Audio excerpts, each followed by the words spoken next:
Shalom and welcome to another in our series of podcasts from Temple Beth Am, a dynamic center for conservative Judaism in Los Angeles. This is a recording from our 2021 Passover Prep Learning Series. I'm so glad that we're sitting down to talk about Pesach because it's about to be Rosh Chodesh Nisan, and already it's time to focus on questions of Pesach, and I can't think of anything better for us to dedicate Lishma time to doing than sitting down and learning about Pesach. So let's talk about it. Okay, well,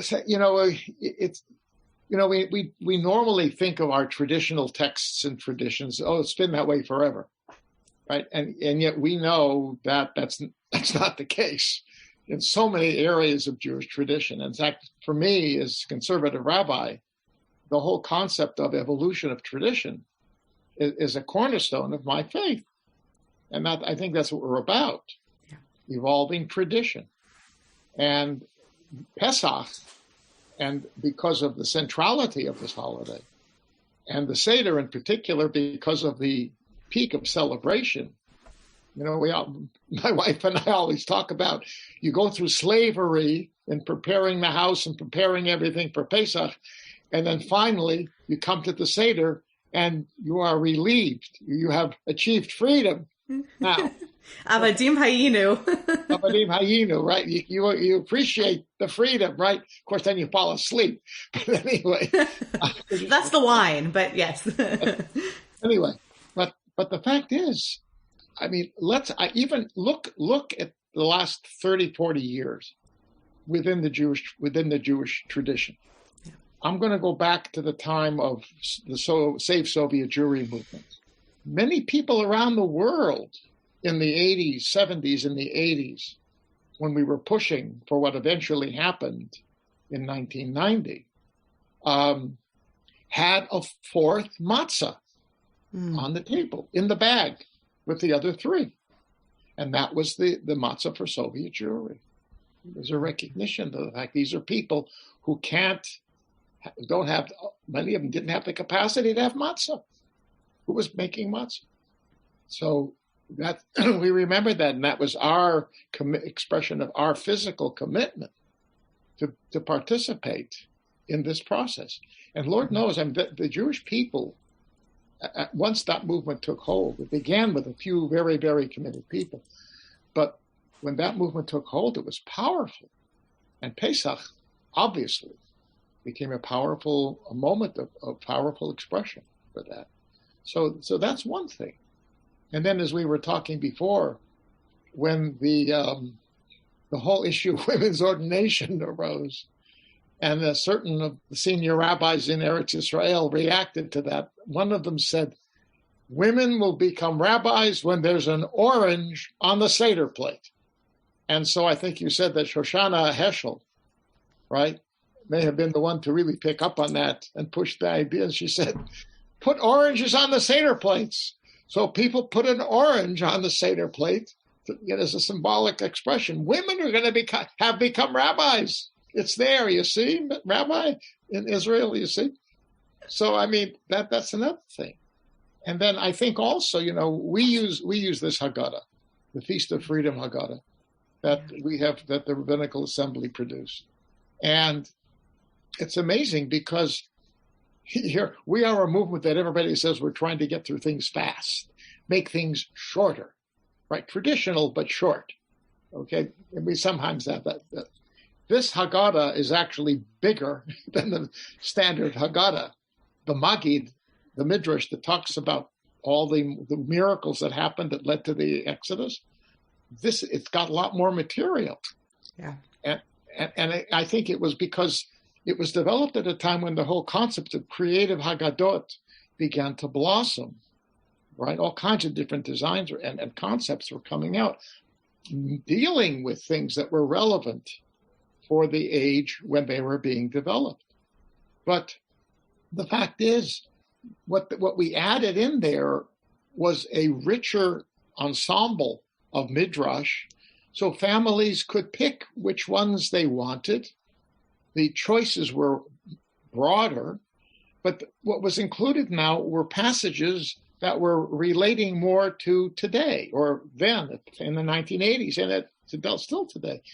We added, I say we, meaning the collective conservative movement, added in this Haggadah midrashim talking about women and the role that women played in the Exodus. That was a chiddush. That was a new thing. The midrashim were old, but to put them in the Haggadah was a new thing. And that was, we read those. We read those. I mean, there's a beautiful midrash about the women who, the question was, how was it possible that the Israelites could be fruitful and multiply in the midst of slavery?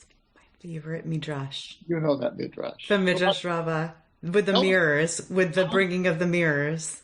Oh no! This is the one about bringing the lunch. Oh, even better. Okay, go ahead. You bring the lunch one, and then I'll bring the mirror one. Go. Okay. So the women would take food to their men who were working. Yeah.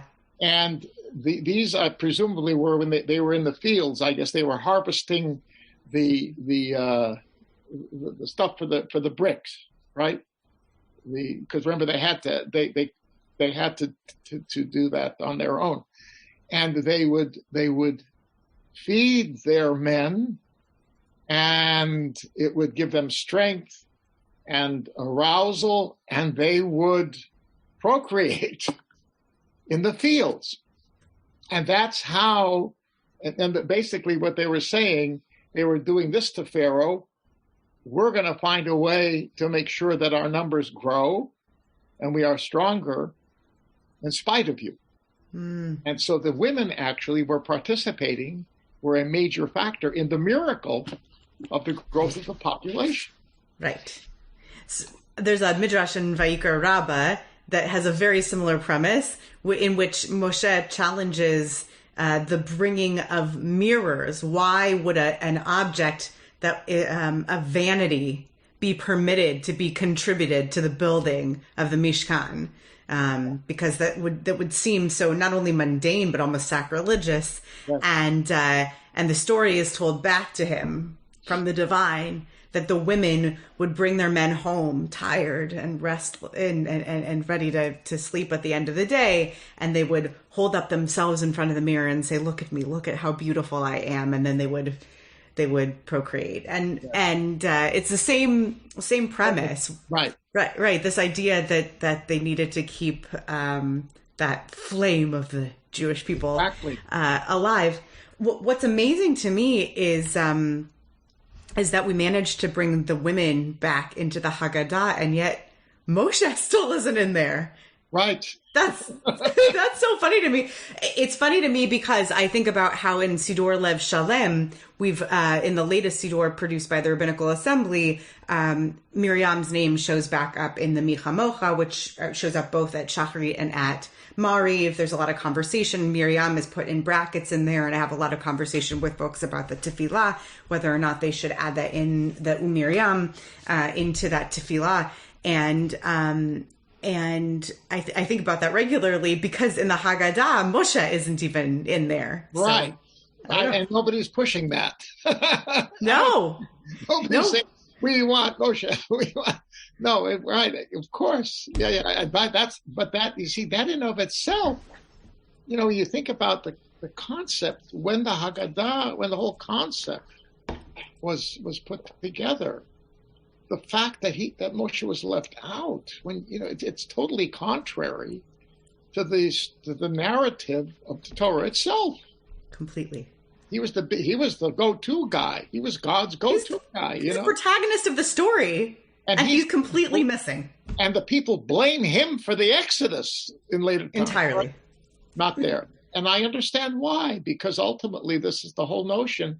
Remember, the Pesach. This is we say Shir HaShirim, because this is the love. It's symbolic of the love relationship between God and Israel, not Moshe.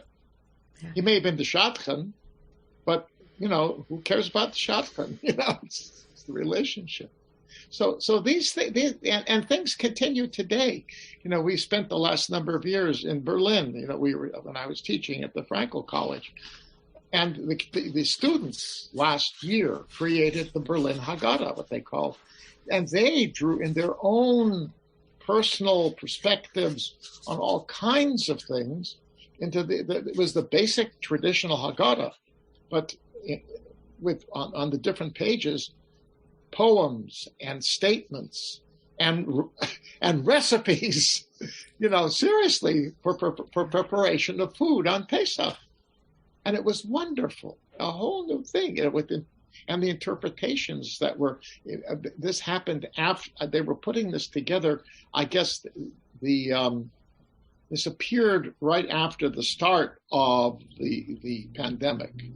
But they had been working on it beforehand. And one of the things that pushed them in this was that we had two students who in 2000, on Yom Kippur 2019, were in Halle when that horrible attack on the synagogue occurred. The two of our students were there, and that generated some pieces in that Haggadah as well. So, it was an amazing thing. And here we are, 2019, 2020, a new version. And it's happening all over the place today. So the evolution in the Haggadah in our own time has been unbelievable. And just to sort of finish this topic, and if I can find it, maybe later on I can show a picture of it. But many of us have copies of the Zik Haggadah, which was produced by a wonderful artist. Some of you know some of us may. There's a beautiful illuminated version of the Israel Declaration of Independence. It's sort of a classic one, and Schick was the artist of that as well. Anyhow, so he did his Haggadah, and it was at the time of the rise of Nazism, and it's clear when you look at the pictures of Pharaoh and his officers and the taskmasters and all these things. They're, you think of these powerful, heroic people. They're scary people, and people were wondering, is there a connection between this and the Holocaust? And because that's when he was doing these things, and they actually, I don't know I forgot what tipped them off. They X-rayed they have his early prints. His early paintings, his hand paintings. They exist. And when they found them, they X-rayed them.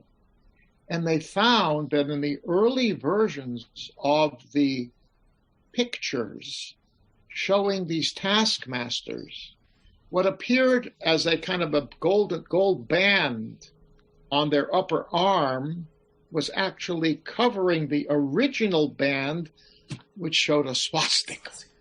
It showed a swastika. And it was his idea to have that in the printed version. And he was counseled, don't do it. Don't do it. It's going to get you in trouble.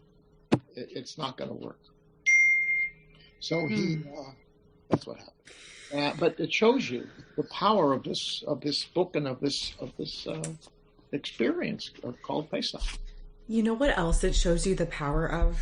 And I think it's so important. It shows you the power, not just of X-ray, but of Geniza. I remember the first time walking into the seminary's rare book room and being introduced to this idea of marginalia and the concept of girsaot, of versions of manuscripts and of documents existing, and how important it is for us to have the marginal notes of people, real human beings from history, and to know what they were thinking, right? To understand their thoughts and what they were imagining. And I have encouraged every student of mine to write in their Sidurim and in their Tanachs with pencil, to write directly in them if they possibly can, to own their books and to write directly in them for history, right? Just to write in your books, because it's because of people writing, it's because of Jews writing in their books in history that we have what we have. I really believe deeply in it. And it's because people, it's because he drew that swastika and then painted over it that we know that he was thinking that. And that's such a powerful image to me that he did it, even if he painted over it. Right. I think that's a good, terrific observation. I've read manuscripts. See, I even published a little manuscript that was heretofore unpublished when I was working on my doctorate and the years thereafter. And so I appreciate the significance of marginalia and also of having ancient documents that you can look at. That the Cairo Geniza has radically changed our understanding of Jewish history, as have the Dead Sea Scrolls, as an example. But since we're talking manuscripts and stuff like that, let me jump back in time now, because there's a lot of pieces of the Haggadah, of the traditional Haggadah, that have changed. I mean, if you read the Mishnah and read the Talmud, and then, go see what we have together here that sort of evolved in the later in the Middle Ages, okay? But you go back to the earliest levels of these things change. Significant things change. To me, one of the most significant things, and this is something that already modern commentaries on the Mishnah have noted, the Mishnah notes 4 questions, which are different from the ones that we use. That in of itself is interesting. But they say originally there were 3 questions. 3 questions. Why do we eat matzah? Why do we dip twice? And why do we have roasted meat? And they're suggesting that may actually go back to temple times, because it is, it's so old, and it makes sense because those represented 3 elements of the Pesach, of the Seder, of the celebration, that were essential, that were unusual, right? And then apparently what happened thereafter was there were changes that took place after the destruction of the temple, right? And you still had left over one of those things, because then it became 4. And the 4 were matzah, but then there was the dipping twice. There was a remnant of the roasted animal was still there. And the 4th one, let me see, not maror, no. The leaning. They added, I think they added the maror. Oh, the leaning. No, that came in there. Okay, yeah. The leaning was the latest. The leaning is Babylonian, apparently, because what they theorize is that also went through changes. So the reference to the roasted animal was taken out because they were too far beyond that may have been left as a hope for rebuilding type thing, right? For the rebuilding of the temple and the sacrifice.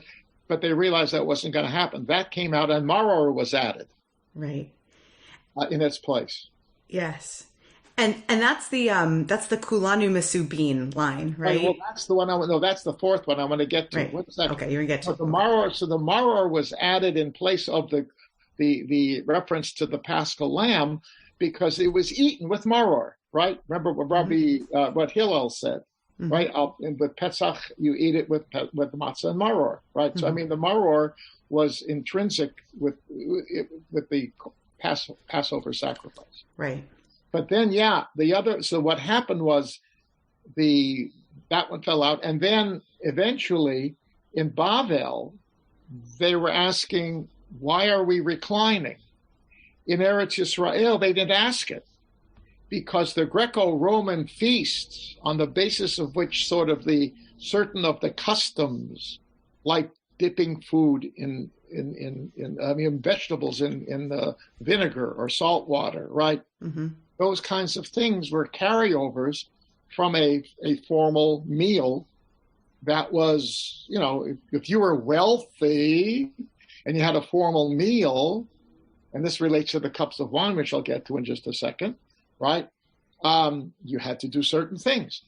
And of course, when you reclined, the pictures of Caesar, with, peel me a grape, that type of a thing. All right. That's the fact. So reclining in the Greek and Roman world, particularly Roman world, when a lot of the stuff was being ritualized in the Jewish communities, that was normative. In Babylonia, people didn't recline. So why are we reclining? My teacher, Moti Arad, who is a student of Rabbi Dr. Judith Hauptman, has a theory about that line. And I don't know if it's a Hauptman theory or if it's his own theory, but it's a beautiful theory that I can't get out of my head every year. Go ahead. And he says that Misubin is related to Sivuv or Sovev, and it has to do with the round table nature of sitting around for the round table discussion of the Seder. Oh, that's It's nice. not reclining at all. Right. It never referred to reclining. I see. And it's the same theory, but it never referred to reclining. It referred to why are we sitting around one another? Because typically that would not have been the arrangement of sitting at a table, but it's sitting around for a conversation because it's a round table discussion. I understand. Very interesting. Yeah. Right? Because they would have brought the table to them. That's the discussion in this Tosefta and the Mishnah. They brought them a table before them and they sat around. Right. So that's the picture that I have in my head. Right. Yeah. But I think the same thing relates to the 4 cups. I mean, it turns out they fit in to the needs of the structuring of the Seder as it evolved. Right. Right. So the first cup is Kiddush, right? The second cup has to do with the conclusion of the Magid. The third cup is Birkat Hamazon, and the fourth cup is the end of the Seder itself. Right, so that makes sense. But there again, if you go back to these classic, feasts of the ancient world, wine was an important element. And as today, if you go to a formal meal, I mean, I have been in my old days when I had to go to all these community banquets and everything, which I'm glad I don't have to go to anymore, although sometimes they're nice. Have a number of different wine glasses on the table, right? And you get different wine. That depends upon how elegant the meal was, and how much you paid for the dinner. Anyway, so different wine glasses because you had the wine to have with the first course and the wine with the main course and then the dessert wine, right? So the notion of multiple wines is not something, it seems to, again, been brought into now the fact is 2 cups of wine is still normative for Shabbos in many traditions, right? You have a cup of wine for Kiddush, and then you have a cup of wine at the end of Birkat Hamazon. Right. So those 2 remained as integral parts of feasts, of holiday feasts. Right. But the other ones were you can understand, the notion of you complete the Magid and the other one with the end of the Seder. But again, that framework, that ancient framework exists. But go ahead, yes?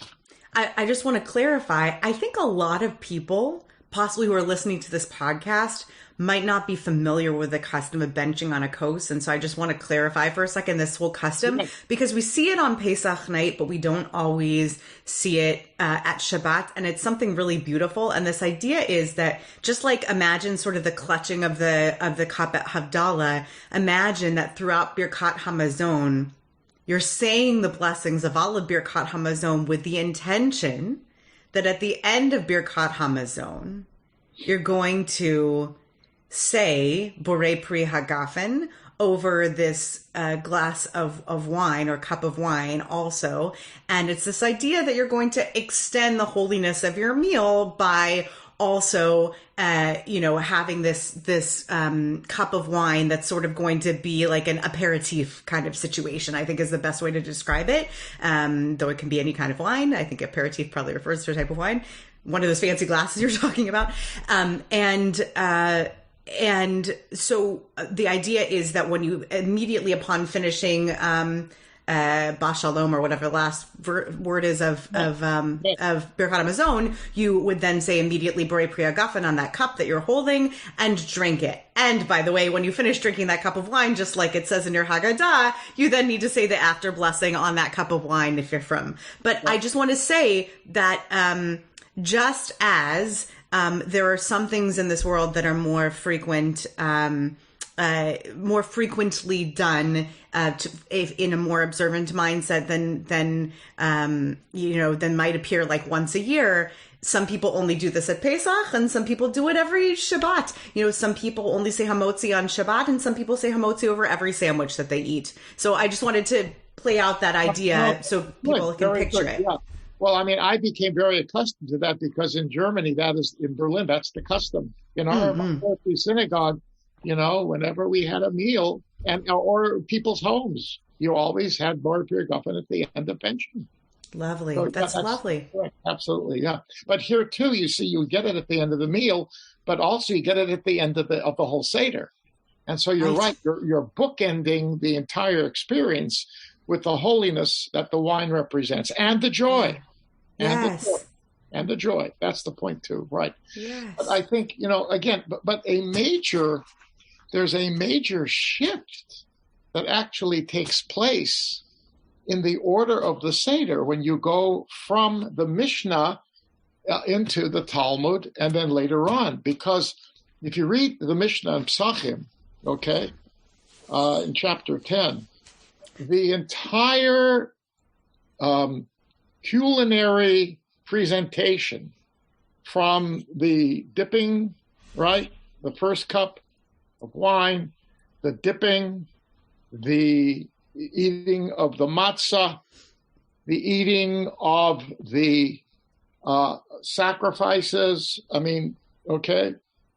ending with the Pesach sacrifice, and then the Birkat Hamazon and that the cup of wine, all of that precedes the Magid. It precedes the telling of the story of Pesach. And of course, the whole point of that is to evoke within the children their, to stimulate their curiosity. Ma nishtana halayla hazeh. Right. Because the point is they are looking at the physical, the actual eating and drinking of all this stuff. This is different from the way we normally do it.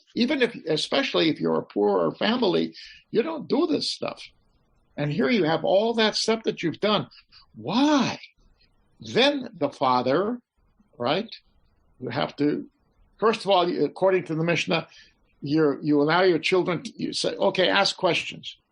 Okay, then if they don't know what to ask, then you feed them, you tell them then they ask the 4 questions, or the 3 or 4 questions. And then the father tells the Magid, and then they go to the Hallel, and then they wrap it up. But why did it happen that we do a reverse? We do the Magid first, right? We have Kiddush, dip the greens, right? Karpas, story, the 4 children, and the Magid, all the Midrash and the interpretation, and it says, Kol hamarbeh l'saper b'yitziat Mitzrayim, harei ze meshubach. The more you can talk and tell the story, the more elaborate the story, how praiseworthy it becomes. And then you go through the Magid, which indeed is very praiseworthy because you're telling more and more. Then you have the second cup. Then you eat. Very wise decision on the part of the sages during the Talmudic period. Because if you really increase the amount of the telling, if you do that after you eat and drink 2 cups of wine, what is going to happen during the most important part of the Seder, which is the telling of the miracle? You are going to fall asleep, especially the children who are the ones who have to hear this. If the telling is short, tell it beforehand. Once it gets longer, you got to flip it. And I think that's the reason. It makes perfectly good sense. Why do we have all those fun songs at the end? To keep the children's, excitement. going so we can sing these funny songs at the end. So the point is that whole issue of the pedagogic, the educational value of this thing. This is the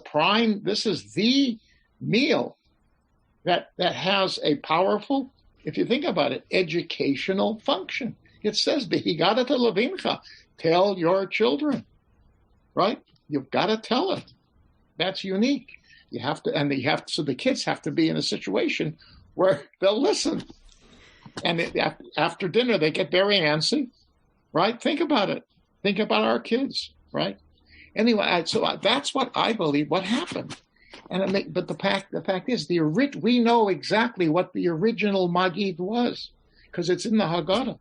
The original Magid was the Arami Oved Avi, that passage from the book of Deuteronomy, chapter 26, which is often cited. The whole passage is cited in our Haggadahs today, which is that block of verses that people knew because that's what you said in temple times when you brought your first fruits to the temple every year. So that was already a piece of liturgy, a piece of worship that people knew. That was it. What happened, of course, if you look closely through the traditional Haggadah, they take that passage and parse it into little clauses, little phrases, and bring other midrashim from Exodus and from Deuteronomy, for example, and plug them in and make midrash by relating one. They'll say, and they cause us great pain and suffering. Then they will quote the passage which says da da da da da, and so forth and so on. So the midrash grew and grew and grew, and of course today, with this guy, it's grown even more. So you do all of that before you eat, and then you eat. That's a big change.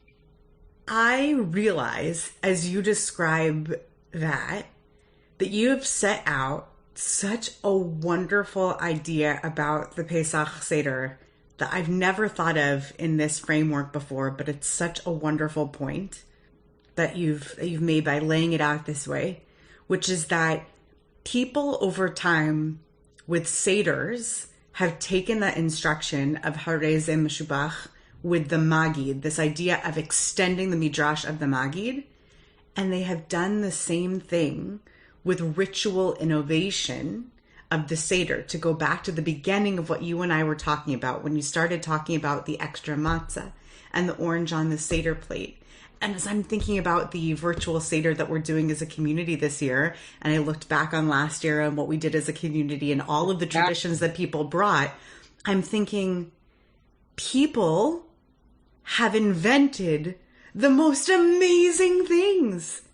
We have gone bananas over the Haggadah, but not just over the Haggadah, over the Seder in a way that I can't think of any other holiday that we have done so many ritual innovations in a midrashic way to, just in an extended way, and said, like, let's just extend and extend and extend. The bigger that we can make it, the better. And that it's felt so permissive and right and authentic to do it that way. Absolutely. I mean, even the Haggadah we have now, if you think about what we do with Kos Eliyahu, right? I mean, Elijah, so that the tradition developed over, I don't know when it began. It's the easiest thing, by the way, if you want to sound very erudite in understand Jewish history and Jewish traditions and literature, and liturgy and customs. It's probably the time of the Geonim. If you say that, you're covered, which is from about 650 to 1100 BC, CE. If you say that, you're covered, because it's probably true. That's when a lot of stuff was fixed, as you know. Anyway, but the point is, what do we do when they open this whole idea of Kos Eliyahu? And it may come from the fifth reference in that passage, right? From Deuteronomy, there's a fifth verb, right? Right. And it velakachti, and I took you, right? Yes. To the land. It is, and that motivated the tradition, there's a fifth verb that's not covered by the four cups. We got to have a fifth cup. What do you fifth cup for? Mashiach. Eliyahu Hanavi is going to come and announce the coming of the Messiah. So that happened. But then they would open the door and utter this horrible curse, cast your wrath upon the nations who do not know you, who tried to kill us. Yeah. And it is proposed that this happened possibly in the Middle Ages, when the fact is, because Easter and Pesach fell at the same time, we do know for a fact that there were pogroms held at Easter time which impacted Pesach. So they were opening the doors and saying, "There's nothing here. Come on in. There's no, all the conspiracy theories that you have developed about what we do at our Seders is not true." Okay, so it is. That's one suggestion as to how that whole concept developed. But now you think about it, this Haggadah uses that as a whole memorial based on the Warsaw Ghetto uprising, which took place at Pesach time, right? There's a whole Holocaust memorial piece in here that you never found in the earlier Haggadot. And there it is, and it's part and parcel of this thing, and it's good. It shouldn't be forgotten. And by the way, there are people who even modified the verse of cast your wrath upon the nations because it sounds very nasty from our part, cursing everybody else. Although the kicker is, it depends how you want to midrash that, because it says, who do not know you, right? So if we presume that, our dear beloved Christian and Muslim friends, they know God, so it does include them. Right. The others, whomever they would be. Okay. Right. Different commentators throughout time have felt differently about who is included in that. Rambam was pretty permissive. Yes. When I learned Pesachim with Moterad back at Machon Schechter years ago, which was a wonderful dive into it, he said this thing that stuck with me through the years, and I'm coming back to it now because we're doing our siyum, our finishing up the book of a book. We're doing a Mishnah this year for the fast of the first form for Tanit Bechorot this year. So the rabbis are studying it together, and it's coming back to me now. This concept that he taught, that's so beautiful, is that originally in the Haggadah, as it was built, there were these three geological layers to Pesach. There were really three Pesachs, three Pesachim ideas.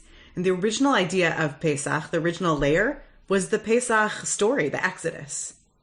The next one was Yom Tov, like Chag Aviv, this idea of a holiday that was a Korban-based holiday that commemorated that original Pesach. And the next geological layer was this sage-based conversation that talked about the Korban-based holiday that commemorated the original story of Pesach. And those were the three original geological layers. And everything that we've done since has been a representation of those three original geological layers. Yeah. And that if you look through the Haggadah, you're basically identifying those major three geological layers. Yeah. But as I think about it, and as you're describing it, and we look at these Haggadot, even now, as I look at Haggadot from the 30s, 40s, 50s, I can begin to see these strata of different geological layers that have been added through the years. You can see these layers of Jewish history. It's basically the Gaonic layer, this giant chunk, and it's the medieval layer, right? We're seeing these huge layers, and people have done Haggadot that show these with colors and histories, yes, right? But it is amazing, and maybe it's a wonderful thing to sort of encourage as an exploration at Pesach time to think about what layer you're looking at when you're doing a particular piece of the Haggadah. Are you looking at a layer that's talking about, the original Passover story, or are you just engaged in conversation, just like other Jews at one time in history were engaged in conversation? Yes, exactly. Absolutely. I mean, there are all kinds of nuances to this stuff, and the more you read about it, the more fascinating it becomes. One thing that I think is often overlooked is, toward the end of the Magid, we learned that the Rabban Gamliel said that you have to say, if you don't say Pesach the passage dealing with Pesach, Matzah, and Maror. Those little passages that he cites. You must say this in order to fulfill your religious obligation. But he's making a radical statement that has to do with another piece of liturgy that he instituted, because Rabban Gamliel is the guy who's associated with the fixing of the Amidah.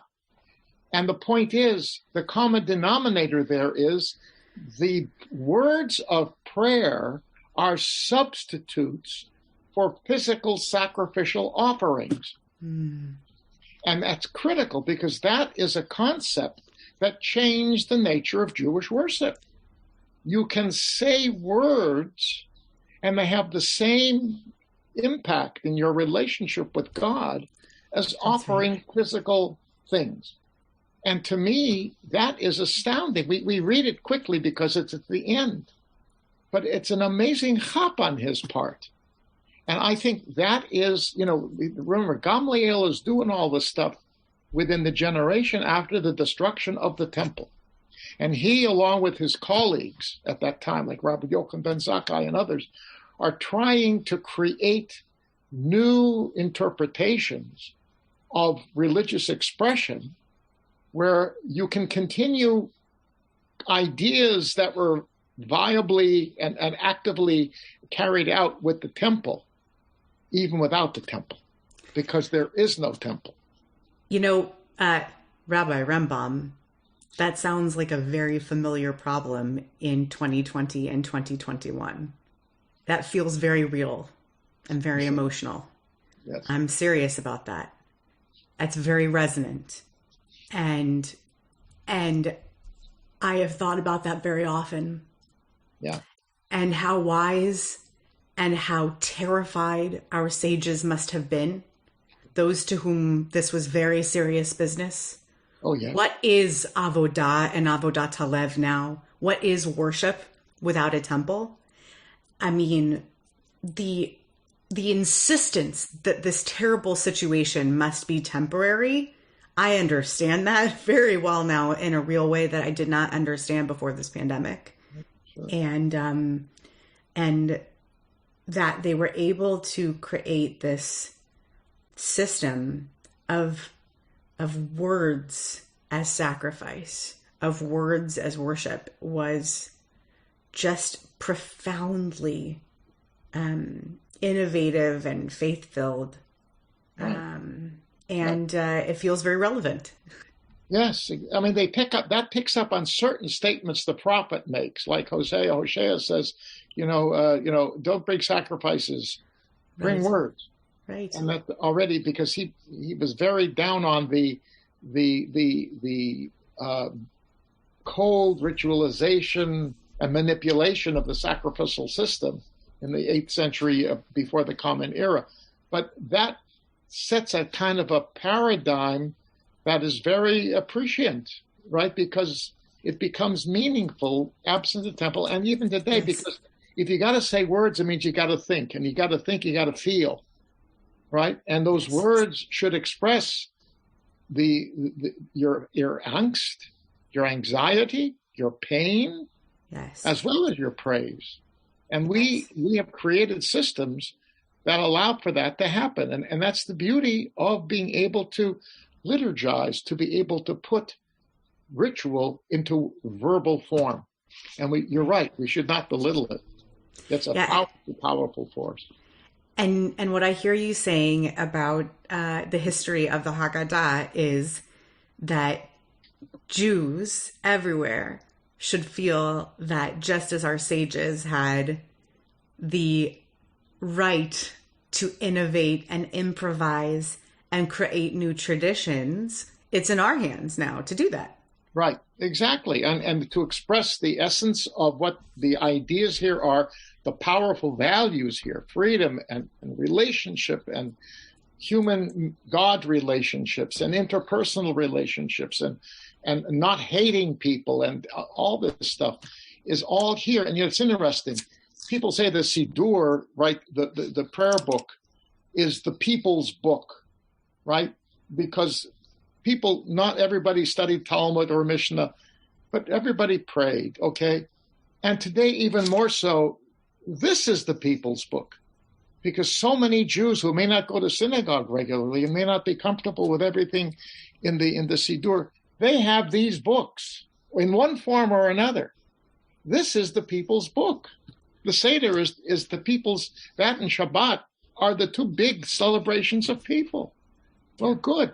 Make them meaningful, make them relevant, enjoy them, learn from them, relate to them, make sure everybody participates in them, say the right words, enjoy the meal, right? Come away spiritually enriched and remembering the basic values that this book contains. You have been listening to another in our series of podcasts from Temple Beth Am, a dynamic center for conservative Judaism in Los Angeles. If you enjoy these podcasts, we invite you to write a review on the Apple Podcast site or wherever you get your podcasts. For more information about Temple Beth Am Los Angeles, go to tbala.org.